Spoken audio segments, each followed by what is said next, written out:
All right, let's now talk matters school sports because the 2026 National School Sports Calendar got off in February with the qualifiers for the National Post-Primary Ball Games 1.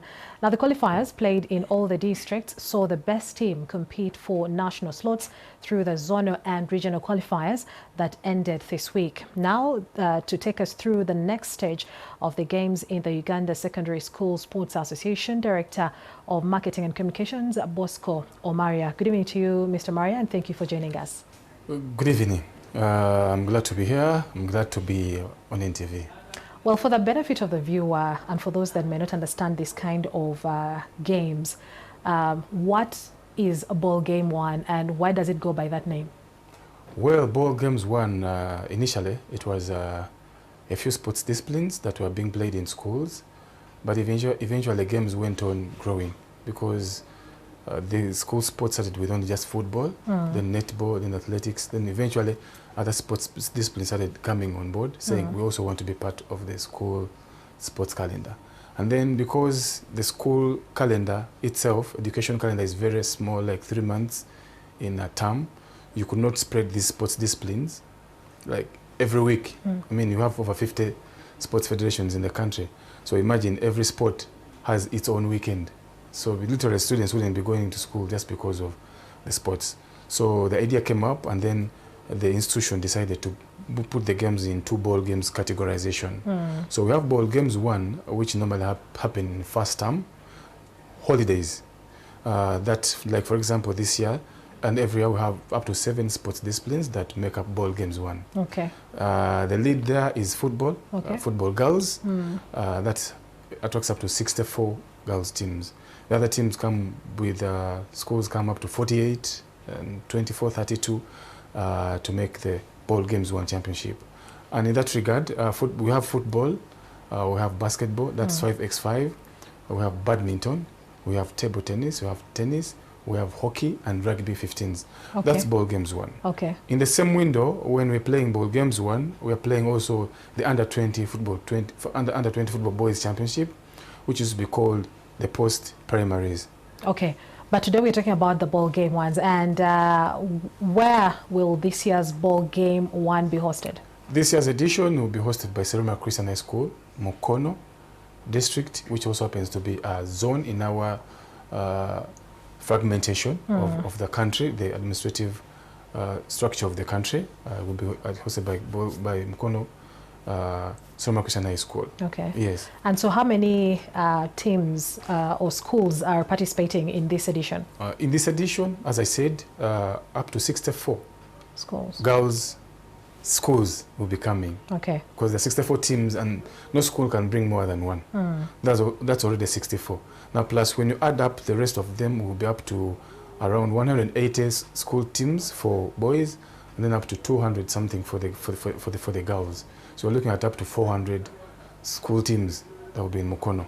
This entire... This in the 10 days that we're coming, because we're reporting on 29th, and we shall be departing on the 9th. But looking at the duration of the first term holidays, are all the 400 teams going to be able to compete and finish the games? Yeah, sure, they will be. Because as football is being played, these are split disciplines are being played. So we have the competition days, the opening ceremony and the closing ceremony days. Yes, so you look at, for example, football, where we will be having 8 pitches. So on a daily, each pitch will have at least 4 matches.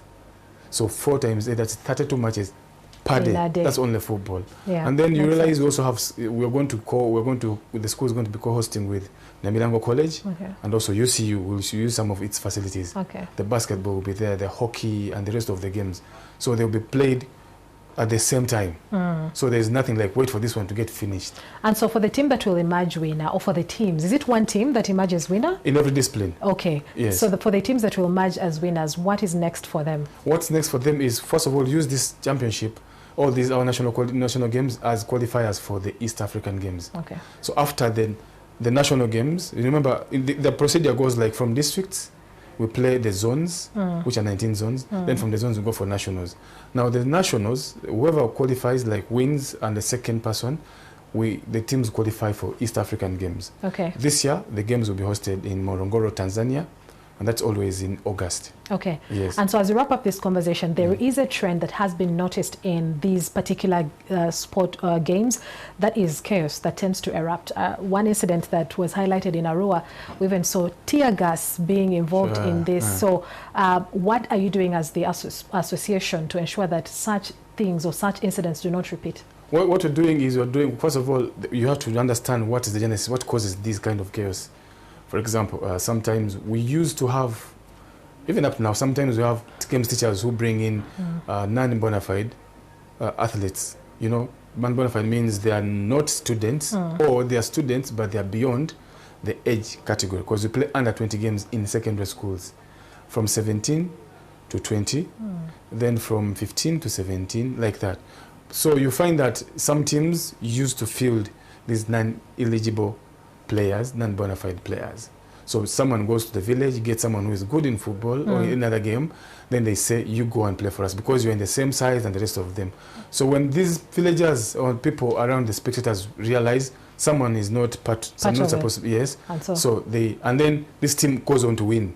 So you find the public trying to cause this kind of no. So what will you do to ensure that this does not happen? So what we've done is we are doing strict verification. We must make sure, we're making sure that every person participating in our games is a bona fide person, like student going to school and actually stays in class.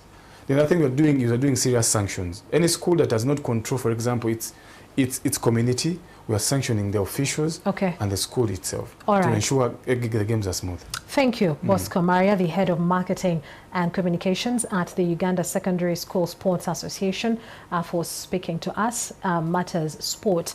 And with that, NTV Weekend Edition comes to an end this Friday, and we appreciate your company.